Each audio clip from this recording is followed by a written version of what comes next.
Olá, eu vou nesse vídeo falar sobre o modelo normal, que é um modelo que aproxima uma qualidade, um tipo de curva, um tipo de histograma muito particular e muito importante.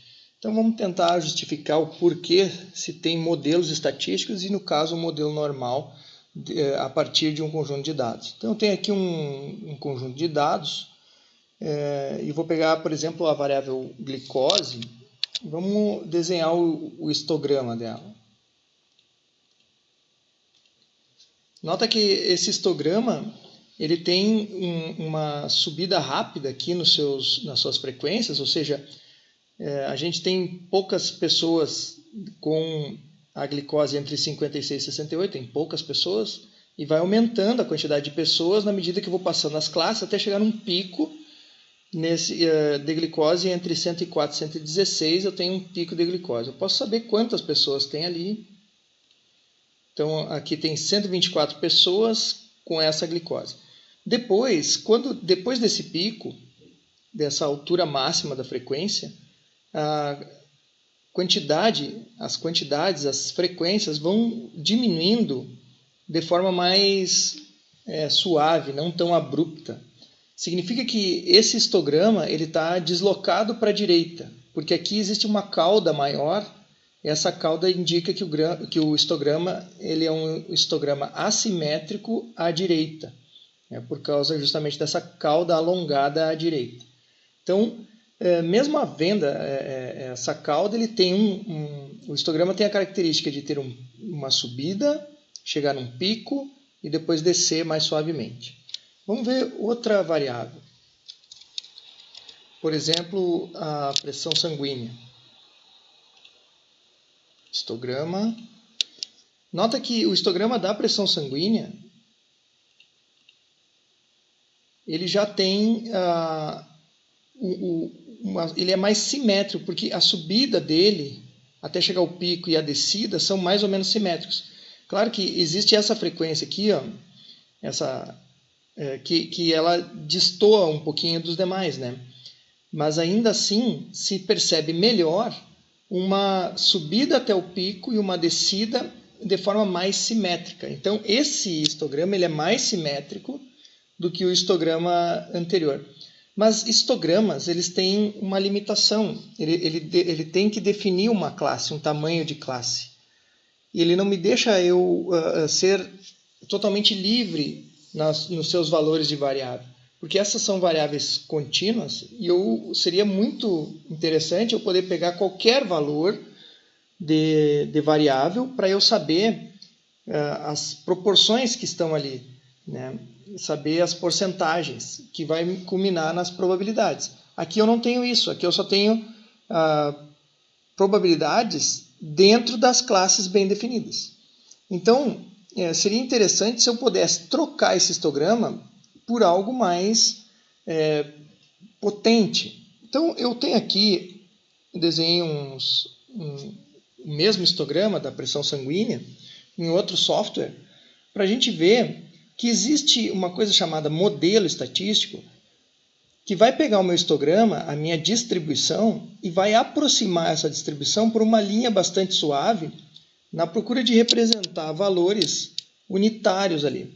Por mais que a gente saiba que o valor unitário não se pode determinar exatamente a probabilidade de acontecimento, a gente tem uma função que descreve, que aproxima esse histograma.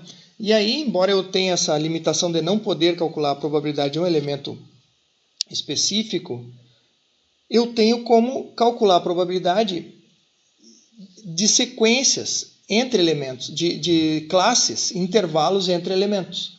Mas qual seria a curva suave que aproxima esse meu gráfico aqui? Então eu vou criar essa curva, né? Aqui, ó, ele criou para mim, ele criou essa curva suave que aproxima, é um modelo que aproxima o histograma original, né? Então nota que essa aproximação ela não é perfeita, porque essa coluna aqui, essa classe, ela é maior do que a aproximação dessa linha aqui, ó, em preto. Essa outra aqui é bem maior do que o modelo. esse outro é menor. Então, não é perfeito, mas é bem aproximado. Então, esse modelo me dá uma liberdade de trabalhar com quaisquer valores de pressão sanguínea, quaisquer intervalos de pressão sanguínea, que eu posso calcular a probabilidade de acontecimento desses intervalos de pressão sanguínea que eu bem quiser, aproximando esses valores pelo modelo. O nome desse modelo em formato de sino, nota que ele tem um formato de sino, é o modelo chamado de modelo normal. Ele tem a característica de representar a média no topo da frequência que mais acontece, bem no topo. E ele desenha ou representa a variabilidade dos dados no tamanho, na largura do sino. Então, sinos mais largos, né, são mais dispersos, têm valores mais dispersos.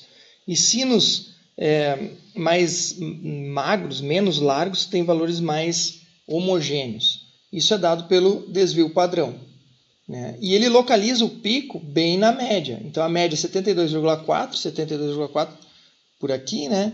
Então, vai ser lá no pico do meu modelo normal. Então, no modelo normal, por ser um modelo, ele é perfeitinho. Ele pega o histograma original, calcula sua média de desvio padrão e desenha um modelo perfeito, simétrico, totalmente simétrico, que aproxima esse histograma. Claro que a gente não vai usar a aproximação do modelo normal para histogramas que são totalmente... que não tem essa aparente simetria. Aí seria outro modelo. Então, o que nós estamos fazendo aqui é estudando o modelo normal, esse modelo em formato de sino, que tem um pico bem em cima da média, que a largura desse sino é dado pelo desvio padrão. Quanto mais largo ele for, mais o desvio padrão é maior, mais dispersos os dados são. E ele é totalmente simétrico. À esquerda desse topo e à direita é simétrico, né? São dois ramos, são simétricos. Ok? Então, nós vamos usar esse modelo, essa curva suave, que já está bem estabelecida pela matemática. A gente pode calcular a área abaixo dessa curva normal para calcular probabilidades. E isso vai nos facilitar muito, porque nem sempre se tem o histograma do jeito que a gente quer. Então, um modelo nos facilita. Um exemplo que pode usar aí que se fala muito, que é o tal do achatamento da curva, no caso da epidemia de coronavírus. Por exemplo, aqui nessa figura, a gente tem aqui a linha, o eixo X é o eixo do tempo, né? O tempo decorrido desde o primeiro caso, né? Que é observado aqui no início. E a linha vertical é a quantidade, o número de casos. Então, nós temos duas possibilidades aqui. Uma é que, sem as medidas de controle, a evolução dos casos vai seguir essa curva normal aqui. Que essa curva, o modelo normal tem essa curva de sino aqui.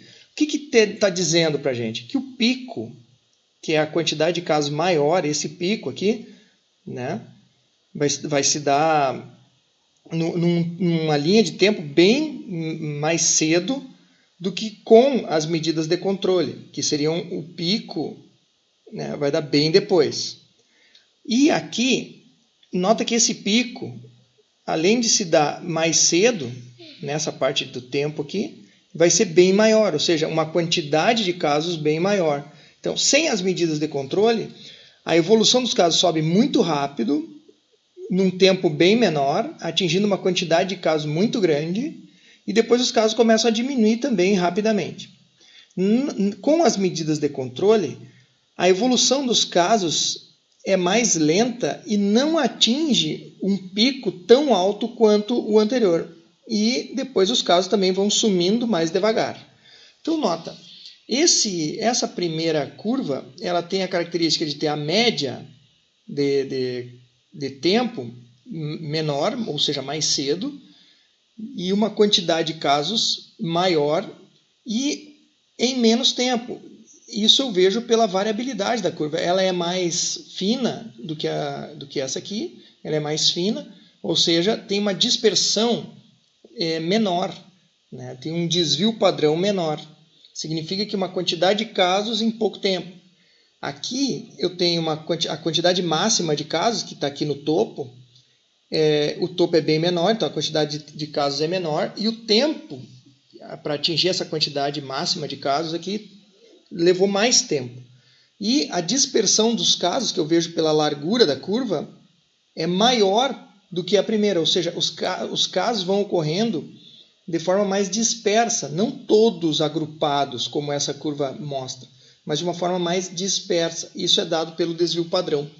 Então, nessas duas curvas a gente vê essa curva aqui, a média dela é menor, está aqui a média dela, bem no topo, que é o tempo.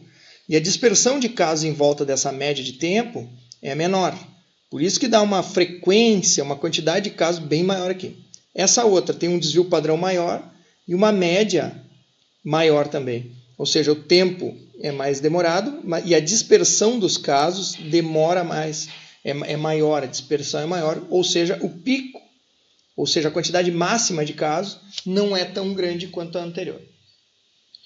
Então, no próximo vídeo, nós vamos aprender a calcular essas probabilidades, essas frequências, usando uma ferramenta que consegue calcular a área abaixo dessas curvas, para a gente saber qual a probabilidade ou qual a frequência que existe de casos, por exemplo, naquele intervalo de tempo. Mas isso é para o próximo vídeo. Até lá!